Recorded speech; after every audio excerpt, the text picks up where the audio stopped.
Thank you very much. Our next topic will be sports and esport marketing.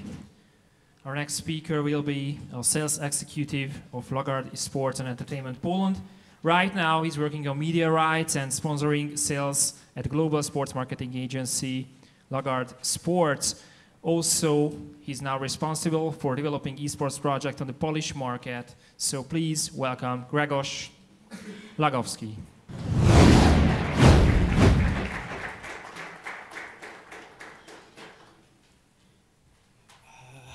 All right, 1 2 1 2, mic check. So, who is even familiar here with esports, like Lagardere Sports? Okay, and who regarding you thinks that esports these days is booming? Like, no, the business is booming. Come on, don't be afraid. Raise your hands up. All right, more than half, but still. There should be more, as we are here at Esports conference. Therefore, at my presentation, I would like to concentrate on two topics. The first one is that I would like to tell you the story of how such a big sports marketing agency went into esports. And second, what are the lessons to be learned by two other marketing agencies. And in my second part of my presentation, I would like to give you some of my observations regarding esports market in Poland, as I'm an expert in Polish market. I also would like to just give a short comment on the previous presentation. Dear friend, you said regarding marketing agencies that their aim should be to identify brands that can be attractive for esports audience. I would maybe call it differently. We should identify brands for which esports audience can be interesting as a target group, as brands are entering esports because of the target group. But let's start. Okay, so we as Lagardere Sports are on the market for many years, over 50. You may be surprised, but I'm not working at Lagardere Sports from the beginning. We are cooperating with all the most important sports rights holders in the world, literally. Our core business is working with marketing rights, selling sponsoring, brand consulting, sponsoring activation, but we also work with media rights, hospitality, content production, content distribution. We are literally a sports marketing agency doing everything. Probably there are even some things that I'm not aware we are doing, but yes, probably we are doing them. And then in 2017, we have entered esports. So how did it go? We are a truly global agency. We have offices all over the world. And trust me that this map is not even showing probably the half of the offices of Lagardere Sports there are. Even in a single Germany, as we are official marketing partner of most of the First and Second Bundesliga clubs. So we have people working at the place, at the stadium. But the question is, esports, like totally new industry, let's say, in the world of sports. How to introduce it so it can become a strategy direction for such a global agency like Lagardere Sports. And you know, I will tell you the backstage story of it because I find it very inspiring. It's a lovely story actually, but it's maybe not very official. So the story of esports at Lagardere Sports started at the 5th floor at the office of Lagardere Sports in Hamburg, where some operational level workers, one working with Borussia Dortmund, one responsible for digital activation, one working with Bundesliga, they were drinking coffee during their breaks and they were discussing that, you know, this esports is a big topic, you know, yeah, we should totally go into esports as Lagardere Sports. So they decided to pitch esports to their boss, saying that, oh, man, there is esports, let us work with esports. And he said, I don't care, it's like, it's not a sport. Go to hell, go back work. They were like, okay, so we should pitch esports to the boss of our boss. So they went to the boss of our boss and saying, look, there is esports, there is, you know, the market is so big, there are such a brands in esports, we should do it. And he was like, yeah, we will think about it now, you know, go back to your job. So they got irritated, but they didn't stop pitching it. So they went to the top management level at Lagardere Sports in Germany with a well-prepared and well-considered business model of how Lagardere Sports should enter esports with the, deep analyze what should be our role in esports market, what should be our duties, how we should enter market, what kind of money are we even talking about, what kind of investments should be made. And during the last year, like several months, we have managed to establish some relations with key stakeholders locally and on a global level. Some of them are, exclusive mandates. Some of them are sponsoring deals. Some of them, they are just consulting mandates. There are various of, we are still searching for our identity in the world of esports. Nevertheless, until 2020, our vision is to be the real part of esports. And we believe that as we've come from traditional sports, therefore our duty in esports, like one of the duties, should be to connect like the world of traditional sports and the world of traditional brands, like non-endemic brands, with the world of esports. This is how we see each other, more or less. And what are the lessons to be learned for other agencies who are willing to enter esports? Because I'm not sure who are you guys, where are you working, and so on, but there is a chance that some of you are working in the companies that are not doing esports yet, and you are thinking, yeah, this esports is big, we should enter, but how to do it? So first, I would say that you should think global. You should analyze what are the trends on the most developed markets, and what are the trends on the markets that are, neighbor countries and markets that you can compare your one with. You should also act local, because an example from our agency point of view, we are an exclusive marketing partner of some esports teams that are German esports teams. And it's not relevant for me as one responsible for Polish market to search for sponsors for German team with German players on the Polish market. Therefore, even though like the idea of activating the format of cooperation with the esports team, it's a good way, it's a good to be inspired with. However, I was about to develop the local activities. Third, be authentic and relevant. And here, let's have a small play. Like, there is one thing that does not suit at this chart. What it is? Anyone has an idea? It's a picture behind the chart. It's a console pad. So, talking about esports, we are mostly talking about PC esports. Now, mobile esports is getting hot.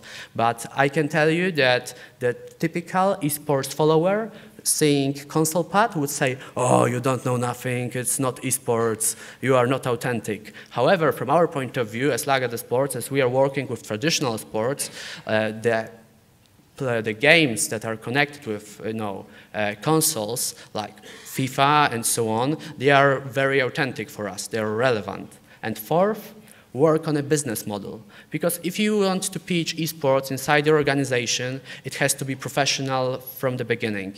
You need to think, how do you want to do esports as your company, what kind of money you can bring, how you want to do this, what are the risks, and so on and so on.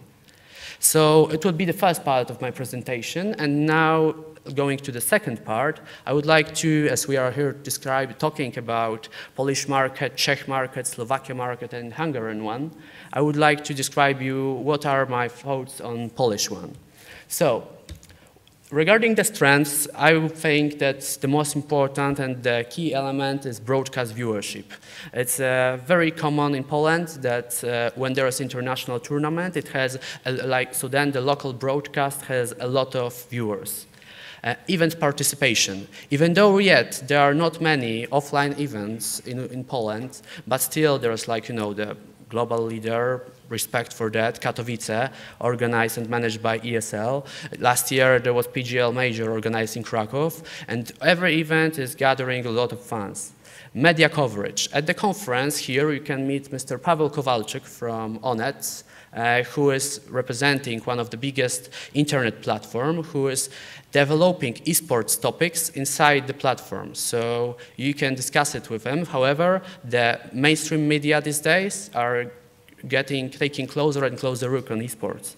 Another thing is many new brands entering esports sponsoring. So literally there is not a single week. In the beginning of the year, there was even not a single day where there wasn't a new, update on LinkedIn that, oh, new brand entered esports. Oh, now the beverage, now the restaurants. It's a hot topic. And there is a buzz that, there are many brands, they feel like they should enter because others enter.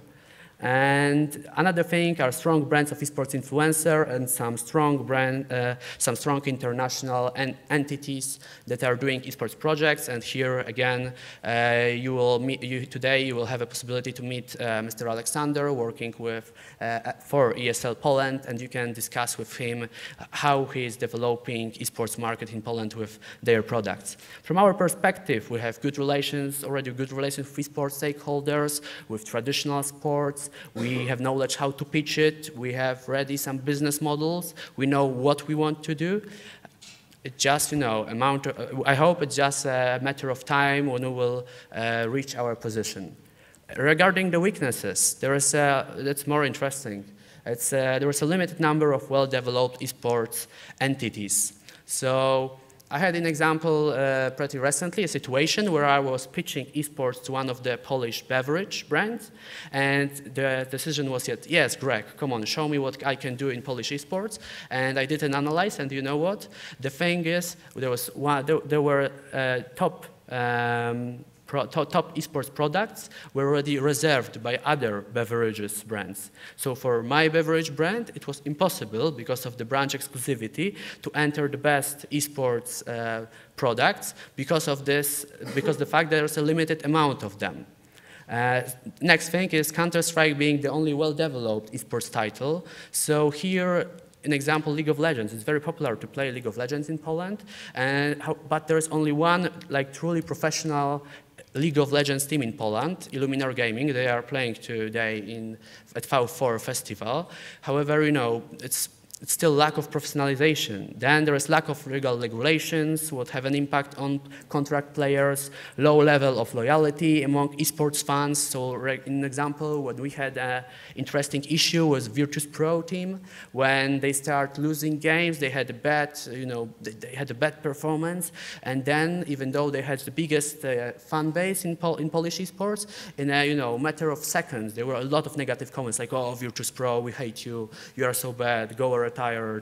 So when I was watching it, I was like, whoa, whoa, whoa. It's like changing so fast. These days, Virtus Pro is getting better and better, and so is their followers. However, it's a risky thing that every brand and every marketing agency has to take into consideration. And sponsoring pricing status. And from our perspective, the weaknesses is that the best esports entities are already having a good sales force, well developed. There is lack of esports structure inside our organization in Poland, and lack of own esports products, production, and tech know-how. Regarding the opportunities for Polish market, I would say that the most important is to develop FIFA esports, as it's, there's a not shooting game, it's easy to understand, it's very common to play it, and I hope that, it will come this year. Another thing is steady growth of well-developed esports title entities leading to creating some new strong brands. And here, as an example, you can see XCOM esports team that is taking part in today's V4 festival. They are this kind of a new brand that is really well managed, that can be a strong brand in the future. Another thing is continuous improvement and professionalization of teams, leagues, and tournaments. And about that, at the conference, there is Giovanni working at Team Kinguin. I believe he will be the right one to describe you how he, as an esports team manager, is developing the whole ecosystem around team. Another thing is continuous popularization of esports in mainstream media and more connection of traditional sports with esports. And regarding this, at the conference, you can meet Mr. Krzysztof, working for Legia, and he can give you a great output on how football club is entering esports. From our agency perspective, establishing esports project together with Ekstraklasa, that is the highest football division in Poland, doing esports projects also can position us as innovative, creative. Also, talking with endemic brands on esports can make us help them become a sponsor of traditional sports in the future. So there is a way of correlating, connecting our businesses, and also having best Polish esports assets in our sales portfolio, like, you know, can give us an important knowledge about the market. And here I would like to say that, okay, I'm here representing Poland, but there are my colleagues from Hungary. Guys, if you could please stand up or raise your hand. So these are my friends from Lagardere Sports Hungary, and they are doing such a thing in Hungary. So they have knowledge about the market, about what are the best esports products and how to enter it. So in case you are here thinking about how to enter esports, they would be the right guys to talk to. And another thing is developing good cooperation with our global sales network. And this can be a good example, the brand Pringles, that was firstly pitched by my German colleagues. And then after my German colleagues decided on a very strategic level with Pringles, then when there was IEM in Katowice, we as Lagardere Sports Poland, we had a part of our, we did a part of our job on activating their sponsoring on Polish market. Regarding the threats, well, market perspective, some brands may not be happy with sponsoring esports.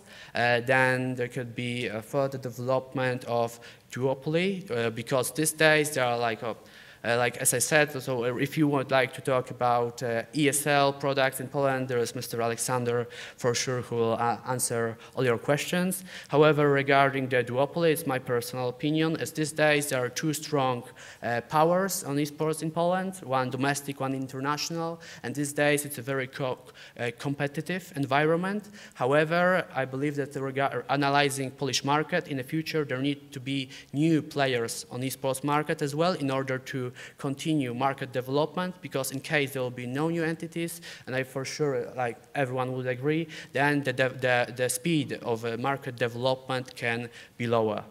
Then the lack of new good quality esports products also is one of the threats of market perspective, as these days we talk about esports as something booming, something it's happening, it's cool, it's professionalization, associations, and so on. However, now it's time to act. So if the market will not be truly developing, there will be no new esports teams, professionally managed esports leagues and so on, then it will be just a buzz.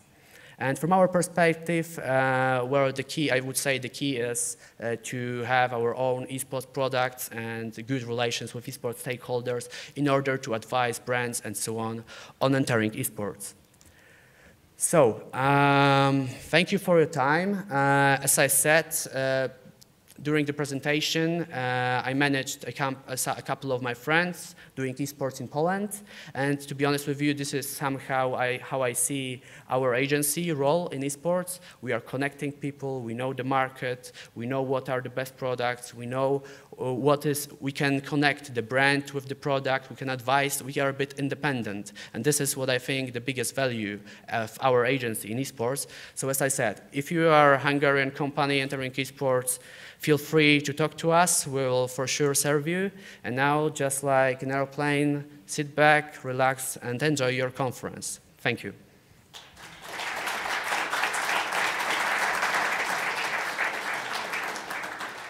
Thank you, Greg.